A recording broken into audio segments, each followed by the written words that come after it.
Assalamualaikum warahmatullahi wabarakatuh. Selamat pagi anak-anak. Gimana kabar kalian hari ini? Baik-baik saja bukan? Alhamdulillah. Pada kesempatan hari ini saya akan menyampaikan materi MPLS mengenai cara belajar efektif. Belajar yang efektif biasa disebut dengan cara belajar yang bermakna atau berkesan. Adalah cara belajar yang teratur, tuntas secara keseimbangan, dan produktif, yakni menghasilkan kepandaian, pengetahuan, keterampilan, pembentukan sikap mental dan intelektual yang baik. Dan untuk mencapai belajar yang efektif, tentu saja dalam proses belajarnya harus dilakukan dengan baik dan benar. Ini ada beberapa tips belajar yang baik dan benar. Yang pertama, belajar kelompok. Belajar kelompok dapat menjadi kegiatan belajar menjadi lebih menyenangkan karena ditemani oleh teman dan berada di rumah sendiri, sehingga dapat lebih santai. Namun jangan sampai kegiatan belajar kelompok jadi ajang untuk bermain. Yang kedua, rajin membuat catatan intisari pelajaran. Jadi bagian-bagian penting dari pelajaran sebaiknya dibuat catatan di kertas atau buku kecil yang dapat dibawa kemana-mana, sehingga dapat dibaca dimanapun kita berada. Yang ketiga, membuat perencanaan yang baik. Untuk mencapai suatu tujuan biasanya diiringi oleh rencana yang baik. Oleh karena itu, ada baiknya kita membuat rencana belajar dan rencana pencapaian nilai untuk mengetahui apakah kegiatan belajar yang kita lakukan telah maksimal atau perlu ditingkatkan. Sesuaikan target pencapaian dengan kemampuan yang kita miliki. Buat rencana belajar yang diprioritaskan pada mata pelajaran yang lemah. Buatlah jadwal belajar yang baik. Yang keempat, disiplin dalam belajar. Apabila kita telah membuat jadwal belajar, maka harus dijalankan dengan sebaik-baiknya. Contohnya, seperti belajar tepat waktu dan serius, tidak sambil main-main dengan konsentrasi yang penuh. Yang kelima, menjadi aktif bertanya dan ditanya. Jika ada hal yang belum jelas, maka tanyakan kepada guru, teman, atau orang tua.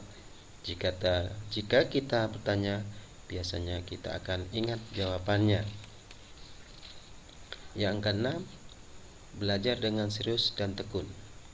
Ketika belajar di kelas, dengarkan dan catat apa yang guru jelaskan.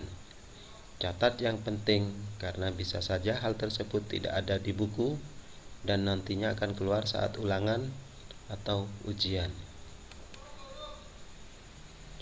Yang ketujuh, hindari belajar berlebihan. Jika waktu ujian atau ulangan sudah dekat, biasanya kita akan panik jika belum siap. Jalan pintas yang sering kita lakukan oleh pelajar yang belum siap adalah dengan belajar hingga larut malam, hingga akhirnya keesokan harinya tidak bisa mengerjakan ujian secara maksimal. Yang kedelapan, jujur dalam mengerjakan ulangan dan ujian.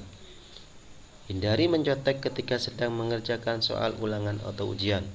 Mencontek dapat membuat sifat kita curang dan pembohong. Kebohongan bagaimanapun juga tidak dapat ditutup-tutupi terus-menerus dan cenderung untuk melakukan kebohongan selanjutnya untuk menutupi kebohongan selanjutnya. Yang kesembilan, jadilah seorang pemimpin. Latihlah rasa tanggung jawabmu. Apabila guru meminta bantuanmu untuk mengerjakan sesuatu, misalnya membersihkan kelas, jangan ragu untuk menerimanya. Ajak beberapa teman kelas dan pimpin mereka untuk membersihkan kelas bersama-sama. Yang ke-10, mendengarkan penjelasan guru dengan baik.